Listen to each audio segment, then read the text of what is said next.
Bonsoir à tous et bienvenue sur D8 pour un nouveau voyage au bout de la nuit, une nouvelle soirée littéraire. Alors ce soir, je vais continuer donc la lecture de La femme au collier de velours d'Alexandre Dumas. Père, à ne pas confondre avec Alexandre Dumas, fils, qui lui est l'auteur, entre autres, de La Dame aux camélias. Nous allons donc poursuivre la lecture. Juste avant, je vais vous donner une petite citation qui vient tout droit de ce livre. Ce qui fait la passion du jeu plus forte que toutes les autres, c'est que ne pouvant jamais être assouvie, elle ne peut jamais être lassée. C'est une maîtresse qui se promet toujours et qui ne se donne jamais. Elle tue, mais elle ne fatigue pas. Voilà, nous allons donc poursuivre la lecture. N'hésitez pas à réagir sur les réseaux sociaux, #VBN, lâchez vos avis, vos commentaires, vos idées. N'hésitez surtout pas, nous allons passer à la lecture.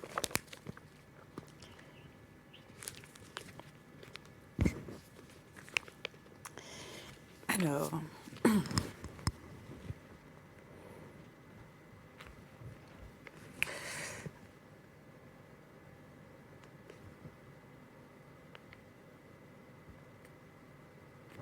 Je vais reprendre au début de la page. « Il n'y a qu'une erreur dans votre définition, répondit Nodier. C'est que l'écrevisse n'est pas un poisson, c'est que l'écrevisse n'est pas rouge, c'est que l'écrevisse ne marche pas à reculons. Le reste est parfait. N'oublie de dire qu'au milieu de tout cela, Marie Nodier s'était mariée, était devenue Madame Ménessier. Mais ce mariage n'avait absolument rien changé à la vie de l'Arsenal. Jules était un ami à tous. On le voyait venir depuis longtemps dans la maison. Il n'y demeura, au lieu d'y venir, voilà tout. Je me trompe. Il eut un grand sacrifice accompli. Nodier vendit sa bibliothèque. Nodier aimait ses livres. Mais il adorait Marie. Il faut dire une chose aussi, c'est que personne ne savait faire la réputation d'un livre comme Nodier. Voulait-il vendre ou faire vendre un livre? Il le glorifiait par un article, avec ce qu'il découvrait dedans. Il en faisait un exemplaire unique. Je me rappelle l'histoire d'un volume intitulé « Le zombie du Grand Pérou » que Nodier prétendit être imprimé aux colonies, et dont il détruisit l'édition de son autorité privée. Le livre valait 5 francs. Il monta à 100 écus. 4 fois Nodier vendit ses livres, mais il gardait toujours un certain fonds, un noyau précieux à l'aide duquel, au bout de 2 ou 3 ans, il avait reconstruit sa bibliothèque. Un jour, toutes ces charmantes fêtes s'interrompirent. Depuis 1 mois ou 2, Nodier était plus souffreteux, plus plaintif. Au reste, l'habitude qu'on avait d'entendre plaindre Nodier faisait qu'on ne s'attachait pas à une grande attention à ses plaintes. C'est qu'avec le caractère de Nodier, il était difficile de séparer le mal réel d'avec les souffrances chimériques. Cependant, cette fois, il s'affaiblissait visiblement. Plus de flâneries sur les quais, plus de promenades sur les boulevards. Un lent acheminement seulement, quand du ciel gris filtrait un dernier rayon du soleil d'automne. Un lent acheminement vers Saint-Mandé. Le but de la promenade était un méchant cabaret, où, dans les beaux jours de sa bonne santé, Nodier se régalait de pain bis. Dans ses courses d'ordinaire, toute la famille l'accompagnait, excepté Jules, retenu à son bureau. C'était Madame Nodier, c'était Marie, c'étaient les 2 enfants, Charles et Georgette. Tout cela ne voulait plus quitter le mari. Le père et le grand-père. On sentait qu'on n'avait plus que peu de temps à rester avec lui. On sentait qu'on n'avait plus que peu de temps à rester avec lui. Et l'on en profitait. Jusqu'au dernier moment, Nodier insista pour la conversation... Excusez-moi. Jusqu'au dernier moment, Nodier insista pour la conservation du dimanche. Puis, enfin, on s'aperçut que de sa chambre, le malade ne pouvait plus supporter le bruit et le mouvement qui se faisait dans le salon. Un jour, Marie nous annonça tristement que le dimanche suivant, l'Arsenal serait fermé. Puis, tout bas, elle dit aux intimes. « Venez, nous causerons. » Nodier s'alita. Enfin, pour ne plus se relever. J'allais le voir. Oh, « Mon cher Dumas, me dit-il, en me tendant les bras du plus loin qu'il m'aperçut du temps où je me portais bien. Vous n'aviez en moi qu'un ami. Depuis que je suis malade, vous avez en moi un homme reconnaissant. Je ne puis plus travailler, mais je puis encore lire. Et comme vous voyez, je vous lis. Et quand je suis fatiguée, j'appelle ma fille. Et ma fille vous lit. » Et Nodier me montra effectivement mes livres épars sur son lit et sur sa table. Ce fut un de mes moments d'orgueil réel. Nodier, isolé du monde, Nodier, ne pouvant plus travailler. Nodier, cet esprit immense qui savait tout, Nodier me lisait et s'amusait en me lisant. Je lui pris les mains, j'eusse voulu les baiser tant j'étais reconnaissant. À mon tour, j'avais lu la veille une chose de lui, un petit volume qui venait de paraître, en 2 livraisons. De la revue de Deux Mondes, c'était Inès de las Sierras. J'étais émerveillée. Ce roman, une des dernières publications de Charles, était si frais, si coloré, qu'on eût dit une œuvre de sa jeunesse que Naudier avait retrouvée et mise à jour à l'autre horizon de sa vie. Cette histoire d'Inès, c'était une histoire d'apparition de spectres, de fantômes, seulement tout fantastique. Durant la première partie, elle cessait de l'être dans la seconde. La fin expliquait le commencement. Oh, de cette explication, je me plaignis, amèrement à Naudier. C'est vrai, me dit-il, j'ai eu tort, mais j'en ai une autre. Celle-là, je ne la gâterai pas. Soyez tranquille. À la bonne heure. Et quand vous y mettrez-vous à cette œuvre-là? Naudier me prit la main. Celle-là, je ne la gâterai pas, parce que ce n'est pas moi qui l'écrirai, dit-il. Et qui l'écrira? Vous. Comment moi, mon bon Charles? Mais je ne le sais pas, votre histoire. Je vous la raconterai. Oh, celle-là. Je la gardais pour moi, ou plutôt pour vous. Mon bon Charles, vous la raconterez, vous l'écrirez, vous l'imprimerez. Naudier secoua la tête. Je vais vous la dire, fit-il. Vous me la rendrez, si j'en reviens. Attendez à ma prochaine visite. Nous avons le temps. Mon ami, je vous dirai ce que je disais à un créancier quand je lui donnais un acompte. Prenez toujours. Et il commença. Jamais Naudier n'avait raconté d'une façon si charmante. Oh, si j'avais eu une plume, si j'avais eu du papier, si j'avais pu écrire aussi vite que la parole. L'histoire était longue. Je restais à dîner. Après le dîner, Naudier s'était assoupi. Je sortis de l'Arsenal sans le revoir. Je ne le revis plus. Naudier, que l'on croyait si facile à la plainte, avait au contraire caché jusqu'au dernier moment ses souffrances à sa famille. Lorsqu'il découvrit la blessure, on reconnut que la blessure était mortelle. Naudier était non seulement chrétien, mais bon et vrai catholique. C'était Tamaris qui l'avait fait promettre de lui envoyer chercher un prêtre lorsque l'heure serait venue. L'heure était venue, Marie envoya chercher le curé de Saint-Paul. Naudier se confessa. Pauvre Naudier. Il devait y avoir bien des péchés dans sa vie, mais il n'y avait certes pas une faute. La confession achevée, toute la famille entra. Naudier était dans une alcôve sombre d'où il étendait les bras sur sa femme, sur sa fille et sur ses petits-enfants. Derrière la famille étaient les domestiques. Derrière les domestiques, la bibliothèque, c'est-à-dire ses amis qui ne changent jamais. Les livres. Le curé dit à haute voix les prières auxquelles Naudier répondit aussi à haute voix, en homme familier avec la liturgie chrétienne. Puis la prière finie, il embrassa tout le monde, rassura chacun sur son état, affirma qu'il se sentait encore de la vie pour un jour ou deux, surtout si on le laissait dormir pendant quelques heures. On laissa Naudier seul, et il dormit 5 heures.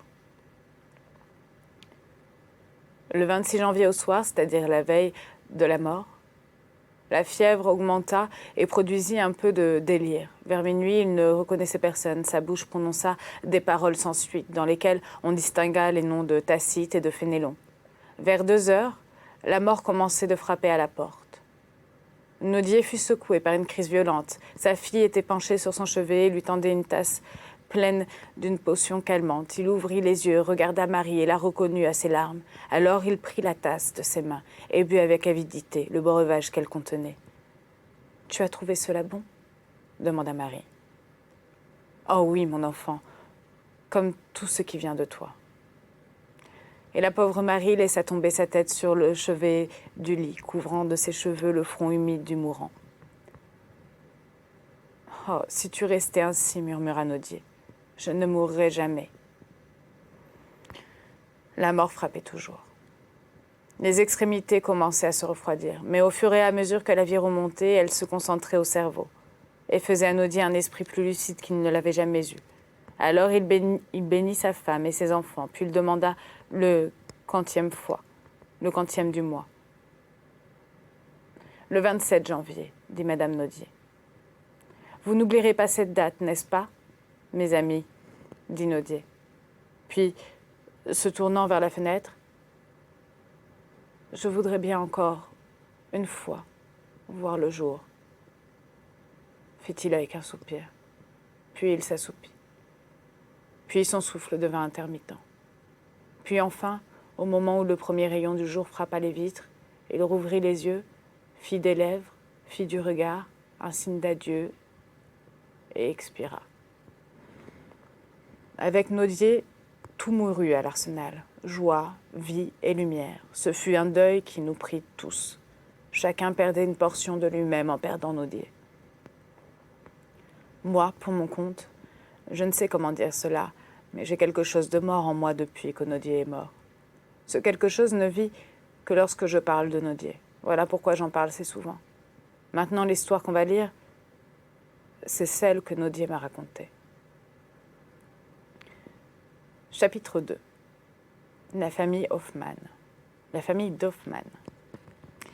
Au nombre de ces ravissantes cités qui s'éparpillent au bord du Rhin, comme les grains d'un chapelet dont le fleuve serait le fil, il faut compter Mannheim, la seconde capitale du Grand-Duché de Bade, Mannheim, la seconde résidence du Grand-Duc. Aujourd'hui que les bateaux à vapeur qui montent et descendent le Rhin passent à Mannheim, aujourd'hui qu'un chemin de fer conduit à Mannheim, aujourd'hui que Mannheim, au milieu du pétillement de la fusillade, a secoué les cheveux épars et la robe teinte de sang, l'étendard de la rébellion. Contre son grand-duc. Je ne sais plus ce qu'est Mannheim, mais à l'époque où commence cette histoire, c'est-à-dire qu'il y a bientôt 56 ans, je vais vous dire ce qu'elle était. C'était la ville allemande, par excellence, calme et politique, à la fois un peu triste, ou plutôt un peu rêveuse. C'était la ville des romans d'Auguste Lafontaine et des poèmes de Goethe, d'Henriette Bellman et de Werther. En effet, il ne s'agit que de jeter un coup d'œil sur Mannheim, pour juger à l'instant en voyant ses maisons honnêtement alignées, sa division en 4 quartiers, ses rues larges et belles où pointe l'herbe sa fontaine mythologique, sa promenade ombragée d'un double rang d'acacias qui la traverse d'un bout à l'autre, pour juger, dis-je, combien la vie serait douce et facile dans un semblable paradis si parfois les passions amoureuses ou politiques n'y venaient mettre un pistolet à la main de Werther ou un poignard à la main de Sand. Il y a surtout une place qui a un caractère tout particulier. C'est celle où s'élèvent à la fois l'église et le théâtre. Église et théâtre ont dû être bâtis en même temps, probablement par le même architecte, probablement encore vers le milieu de l'autre siècle, quand les caprices d'une favorite influaient sur l'art à ce point que tout un côté de l'art prenait son nom. Depuis l'église jusqu'à la petite maison, depuis la statue de bronze de 10 coudées jusqu'à la figurine en porcelaine de Saxe. L'église et le théâtre de Mannheim sont donc dans le style Pompadour. L'église a 2 niches intérieures. Dans l'une de ces 2 niches est une Minerve et dans l'autre est une Hébé. La porte du théâtre est surmontée de 2 sphinx. Ces 2 sphinx représentent l'un la comédie, l'autre la tragédie. Le premier de ces 2 sphinx tient sous sa patte un masque, le second un poignard. Tous 2 sont coiffés en racines droites avec un chignon poudré, ce qui ajoute merveilleusement à leur caractère égyptien. Au reste, toute la place, maisons contournées, arbres frisés, murailles festonnées, est dans le même caractère et forme un ensemble des plus réjouissants. Eh bien, c'est dans une chambre située au premier étage d'une maison dont les fenêtres donnent de biais sur le portail de l'église des Jésuites que nous allons conduire nos lecteurs en leur faisant seulement observer que nous les rajeunissons de plus d'un demi-siècle et que nous en sommes comme millésime à l'an de grâce ou de disgrâce 1793 et comme quantième au dimanche 10 du mois de mai. Tout est donc en train de fleurir.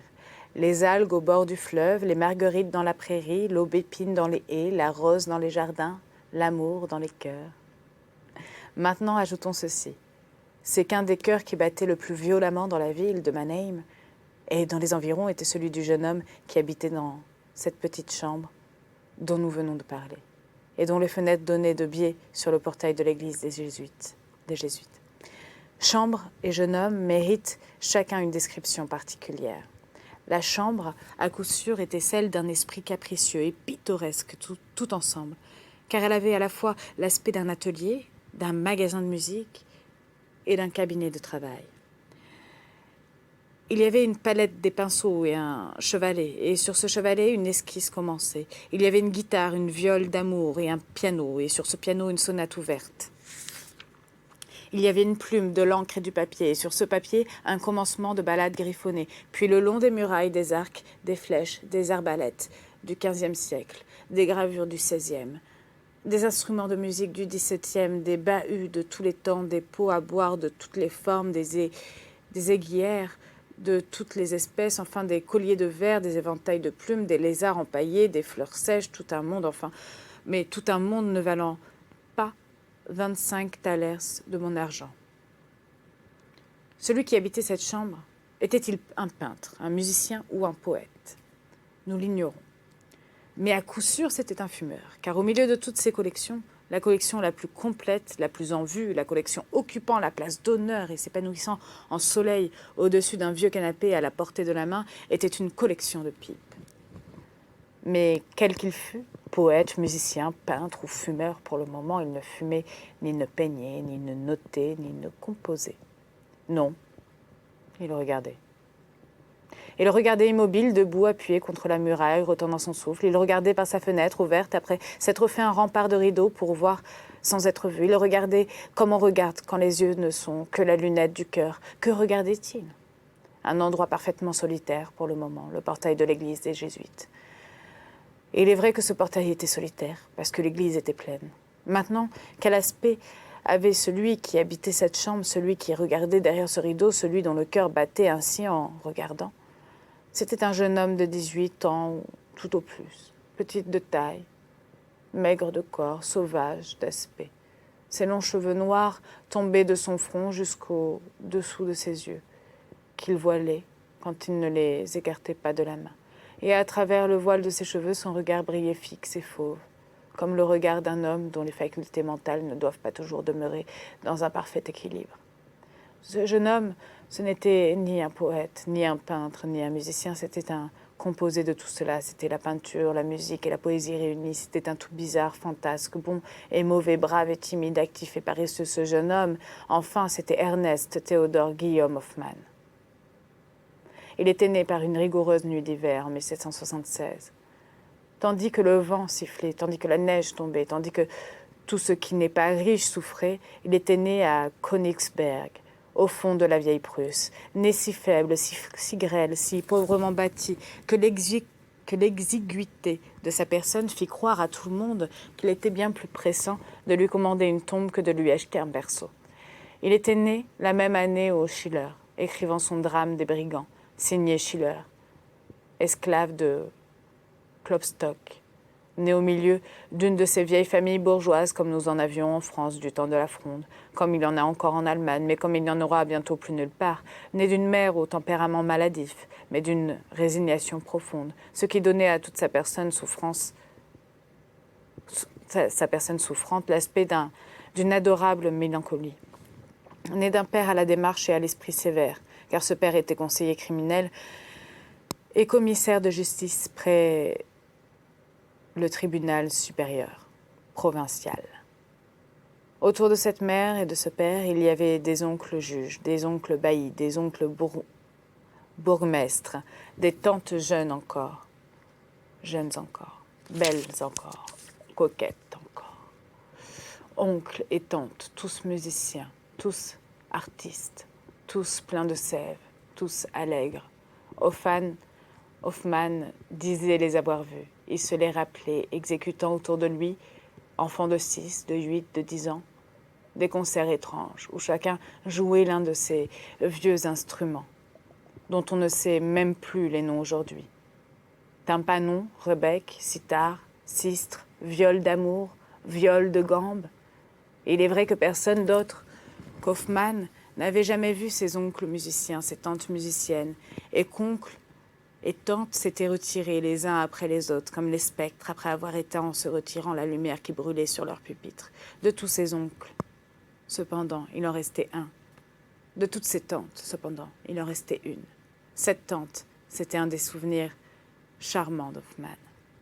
Dans la maison où Hoffmann avait passé sa jeunesse vivait une sœur de sa mère.